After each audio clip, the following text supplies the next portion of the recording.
ಪ್ರತಿಯೊಂದು ಹೊಸ ಹೆಜ್ಜೆನೂ ಹಿಂದಿನ ಕಥೆ ಸೂಚಿಸುತ್ತೆ. ಸಂಬಂಧಕ್ಕೂ ಮೀರಿದ ಈ ಭಕ್ತನ ಕಥೆ. ನಿಜಕ್ಕೂ ಅರ್ಜುನ ಕೃಷ್ಣ ನಡುವೆ ಇರುವುದು ಸ್ನೇಹನ ಅಥವಾ ರಕ್ತ ಸಂಬಂಧ? I don't know what you are thinking. He know what you are thinking. AI, it doesn't sense human sense.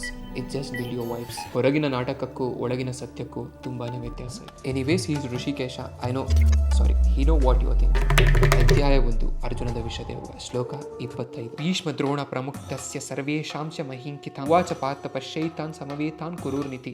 Bhishma Drona ಜಗತ್ತಿನ ಅತಿ ದೊಡ್ಡ ರಾಜರ ಸಮ್ಮುಖದಲ್ಲಿ ಇಲ್ಲಿ ಋಷಿಕೇಶನಾಗಿ ಕೃಷ್ಣ ಮಾತಾಡ್ತಿದ್ದಾನೆ. ಹೇ ಪಾರ್ಥ ಅಂತ ಅರ್ಜುನಂಗೆ ಕೃಷ್ಣ ಕರೀತಿದ್ದಾನೆ. ಕೃಷ್ಣ ಅರ್ಜುನಂಗೆ ತಮಾಷೆ ಮಾಡ್ತಿದ್ದಾನೆ. Partha is a son of Pritha. ಯಾಕಿಲ್ಲಿ ಅರ್ಜುನಂಗೆ ಕೃಷ್ಣ ಪಾರ್ಥ ಅಂತ ಕರೀತಿದ್ದಾನೆ? ಕೃಷ್ಣ ಈ ಸ್ನೇಹದ ಮೂಲಕ ಹೇಳ್ತಿದ್ದಾನೆ, ಅರ್ಜುನ ನೀನು ಪಾರ್ಥನ ಮಗ, ಪೃಥನ ಸಹೋದರಿಯಾದ ಸ್ವಂತ ತಂದೆಯಾದ ವಾಸುದೇವನ ಆಜ್ಞೆಯಿಂದ ನಿನ್ನ ರಥದ ಮೇಲೆ ಕುಳಿತಿದ್ದೀನಿ. ನೀನು ನಾನು ಫ್ರೆಂಡ್ಸ್. ಹೌದು, ಆಕ್ಚುಲಿ ನಾವಿಬ್ರು ಕಸಿನ್ಸು ಕೂಡ.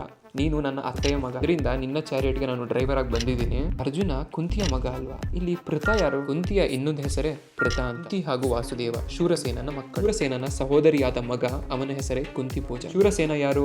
Father of Kunti and Vasudeva. Shurasena ಅವನ ಮಕ್ಕಳಿಗೆ ವಾಸುದೇವ ಹಾಗೂ ಕುಂತಿ ಅಂತ ಹೆಸರಿಡ್ತಾನೆ. ಕುಂತಿ ಭೋಜನಿಗೆ ಮಕ್ಕಳಿರಲಿಲ್ಲ. ಇಲ್ಲಿ ಶೂರಸೇನ ಏನ್ ಮಾಡ್ತಾನೆ ಅಂದ್ರೆ ಕುಂತಿ ಭೋಜನಿಗೆ ಪೃಥನ ಕೊಟ್ಬಿಡ್ತಾನೆ. ಇಲ್ಲಿ Kunti alias Pritha, she become the adopted child. ಇದರಿಂದ ಪೃಥ ಕುಂತಿ ಭೋಜನ ಮಗಳಾಗಿರೋದ್ರಿಂದ she call it as Kunti. ಹೇಳೋ ಒಂದ್ ಹೆಸರಲ್ಲಿ ಇಷ್ಟೆಲ್ಲ ಅಡಗಿದೆ ಅಂದ್ರೆ ಕೃಷ್ಣ ಯಾಕೆ ಭೀಷ್ಮ ದ್ರೋಣ ಮತ್ತು ಜಗತ್ತಿನ ಅತಿ ದೊಡ್ಡ ಮಹಾರಾಜರ ಸಮ್ಮುಖದಲ್ಲಿ ಅಂತ ಹೇಳ್ತಿದ್ದಾನೆ? ಕೃಷ್ಣ ನಮ್ಮಲ್ಲಿ ಇವಾಗ ಅಂತರಾತ್ಮವಾಗಿದ್ದಾನೆ, ಯಾರಿಗೂ ಗೊತ್ತಿಲ್ಲ. ಹೊರಗಿನ ನಾಟಕಕ್ಕೂ ಒಳಗಿನ ಸತ್ಯಕ್ಕೂ ತುಂಬಾನೇ ವ್ಯತ್ಯಾಸ. ಹೇಳ್ತಿದ್ದಾನೆ, ನೋಡು ಎಲ್ರು ನೋಡು, ರಥನ ಮಧ್ಯದಲ್ಲಿ ನಿಲ್ಸ್ಬಿಟ್ಟು ಎಲ್ರು ನೋಡ್ಬೇಕಂತ ಅಂದಿಲ್ಲ, ನೋಡು ಚೆನ್ನಾಗಿ ನೋಡು ಎಲ್ರು ಅಂತ ಹೇಳ್ತಿದ್ದಾನೆ. ಒಂಥರ ಇಂಡೈರೆಕ್ಟ್ ಆಗಿ ಕೃಷ್ಣ ಅರ್ಜುನಂಗೆ ತಮಾಷೆ ಮಾಡ್ತಿದ್ದಾನೆ. I give the clarity what you have to understand and what you have to implement this shloka into your life. ನನ್ನ ಪ್ರೀತಿ ಸದಾ ನಮ್ಮ ಮೇಲೆ ಇರುತ್ತೆ. ನಾವು ಯಾವಾಗಲೂ ನೆವರ್ ಗಿವ್ ಅಪ್ ಆಟಿಟ್ಯೂಡ್ ಅಲ್ಲಿ ಇರಬೇಕು. ಎಕ್ಸಾಮ್ ಅಲ್ಲಿ pass or fail, it doesn't matter in life. ನಾವು ಯಾವಾಗಲೂ ನಮ್ಮ 100% ಕೊಡೋದನ್ನ ನಿಲ್ಲಿಸಬಾರ್ದು. ಕೃಷ್ಣ ನಿಮ್ಮ ಮಾತುಗಳನ್ನೆಲ್ಲಾನು ಕೇಳ್ತಿದ್ದಾನೆ.